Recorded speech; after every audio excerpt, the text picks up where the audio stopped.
ఉంటుంది, gap up open అయింది, first 5 minutes fall అయింది, సపోర్ట్ లెవెల్లోకి వచ్చింది 600. నిన్న 600 దగ్గర చాలాసేపు ఉంది కాబట్టి సో అది సపోర్ట్ అయింది.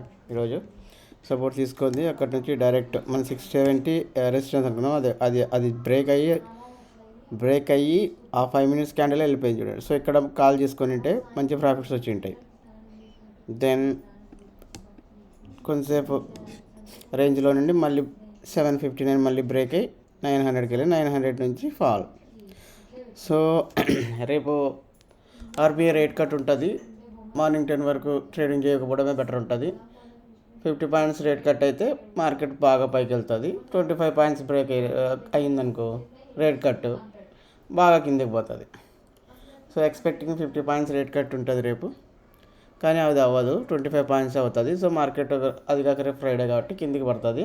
సో వెయిట్ చేయండి, ఒక 100 పాయింట్లు పైకి వెళ్ళిందంటే పుట్ స్ప్రెడ్ తీసుకుంటే మంచిగా ప్రాఫిట్స్ వస్తాయి, పక్కా గ్యారంటీ.